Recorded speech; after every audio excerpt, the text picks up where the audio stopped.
Hey guys, welcome back to college classes. आज हम करने वाले हैं डेलीगेशन एंड डिसेंट्रलाइजेशन कंसेप्ट और उसकी इम्पोर्टेंस। तो चलिए स्टार्ट करते हैं। तो डेलीगेशन ऑफ अथॉरिटी हमारा होता क्या है? एक पर्सन जब काम कर रहा होता है ऑर्गेनाइजेशन के अंदर, एक मैनेजर जब काम कर रहा है, तो सारा वर्कलोड जब उस पर्सन के ऊपर आ जाए तो वो क्या करता है, अपने वर्क को डिवाइड कर देता है और अपने सबॉर्डिनेट्स को वो काम दे देता है। जो लेस इंपॉर्टेंट वर्क होता है वो उनको दे देता है और जिसके ऊपर ज्यादा उसको ध्यान देने की जरूरत है वो काम वो खुद करता है। तो लेस इंपॉर्टेंट वर्क उन सबॉर्डिनेट्स को दे देता है, लेकिन वो काम देने के साथ साथ उसे क्या देना पड़ता है, अथॉरिटी भी देनी पड़ती है उसके सक्सेसफुल कंप्लीशन के लिए, उसके वर्क की, ताकि वो सबॉर्डिनेट्स जो है उस वर्क को डिस्चार्ज कर पाए अच्छे से प्रॉपरली। तो रिस्पॉन्सिबिलिटी के साथ साथ उसको अथॉरिटी भी देनी पड़ती है। अथॉरिटी क्या होती है? पावर ऑफ टेकिंग डिसीजन, जिससे वो खुद से अपने वर्क से रिलेटेड डिसीजंस दे पाए और अपनी रिस्पॉन्सिबिलिटी को प्रॉपरली डिस्चार्ज कर पाए। तो डेलीगेशन ऑफ अथॉरिटी हमारा यही होता है। तो डेलीगेशन क्या होता है? ट्रांसफर करना अथॉरिटी सुपीरियर से सबॉर्डिनेट तक। इसके अंदर दो पर्सन ही शामिल होते हैं, सिर्फ 2 पर्सन। इसके अंदर 2 पर्सन के बीच में डेलीगेशन ऑफ अथॉरिटी होता है, एक सुपीरियर होता है, एक सबॉर्डिनेट होता है। सुपीरियर अपनी अथॉरिटी, उस वर्क से रिलेटेड अथॉरिटी सिर्फ उसको देता है, सबॉर्डिनेट को। तो इसकी डेफिनेशन हमें गिवन है, आप कोई भी कर सकते हो। नेक्स्ट आता है हमारा elements of delegation of authority. Delegation of authority में कौन से एलिमेंट्स होते हैं? 3 एलिमेंट्स होते हैं हमारे डेलीगेशन ऑफ अथॉरिटी के अंदर। First one is responsibility. Responsibility क्या होता है? जिम्मेवारी लेना किसी वर्क की। अगर किसी पर्सन को कोई काम दिया है तो उसी के ऊपर आएगी सारी जिम्मेवारी, अगर वो कंप्लीट होता है या नहीं भी होता। तो रिस्पॉन्सिबिलिटी हमारा क्या होता है? It refers to the obligation of a subordinate. ये एक पर्सन की ऑब्लिगेशन होती है, जो काम उसको सौंपा गया है वो उसको प्रॉपरली परफॉर्म करे, जो ड्यूटी उसको दी गई है वो उसे प्रॉपरली परफॉर्म करे। तो ये क्या है? इसकी रिस्पॉन्सिबिलिटी है। इट फ्लोज अपवर्ड, ये फ्लो करती है। नेक्स्ट इसके हमारे कुछ फीचर्स दे रखे हैं, आप अपने आप पढ़ सकते हो। लेकिन हमारा रिस्पॉन्सिबिलिटी को लेकर काफी कंफ्यूजन आता है काफी बच्चों को। रिस्पॉन्सिबिलिटी 4 और रिस्पॉन्सिबिलिटी 2 में, रिस्पॉन्सिबिलिटी 4 जो होता है हमारा, वो किसी चीज के लिए किसी वर्क के लिए रिस्पॉन्सिबिलिटी होना, किसी वर्क के लिए जिम्मेदारी होना। तो वो तो क्या होता है? हमारा एक्चुअल वर्क से रिलेटेड, जो जॉब उसको दी गई है उस वर्क से रिलेटेड होती है।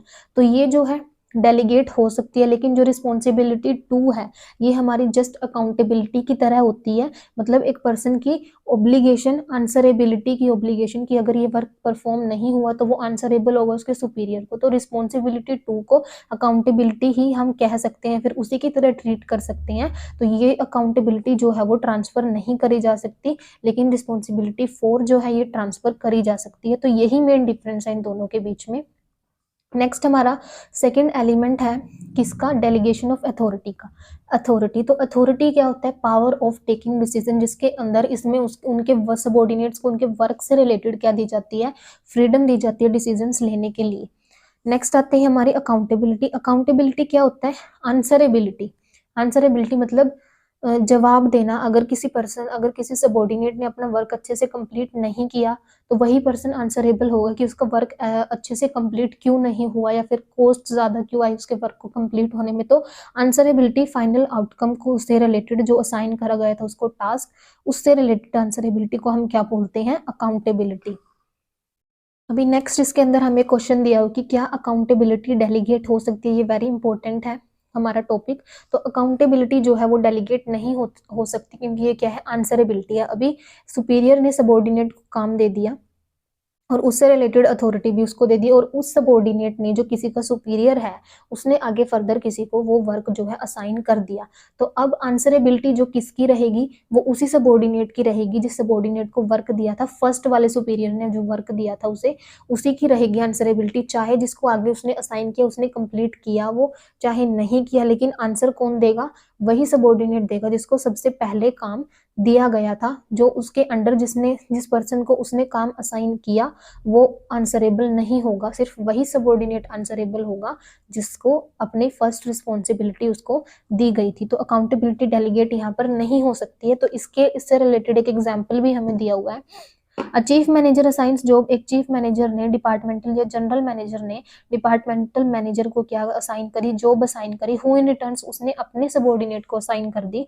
तो डिपार्टमेंटल मैनेजर जो है वो आंसरेबल होगा किसको? जनरल मैनेजर को। अब जिस सबॉर्डिनेट को उसने असाइन करी है वो सबॉर्डिनेट आंसरेबल नहीं होगा, सिर्फ डिपार्टमेंटल मैनेजर आंसरेबल होगा, और जो सबॉर्डिनेट है वो डिपार्टमेंटल मैनेजर को आंसरेबल होगा। सीधा सबॉर्डिनेट जनरल मैनेजर को आंसरेबल नहीं होगा, क्योंकि बीच में कौन था, डिपार्टमेंटल मैनेजर। डिपार्टमेंटल मैनेजर को रिस्पॉन्सिबिलिटी कह सकते हैं हम मिली थी, तो अकाउंटेबिलिटी डेलीगेट नहीं हो सकती। नेक्स्ट आता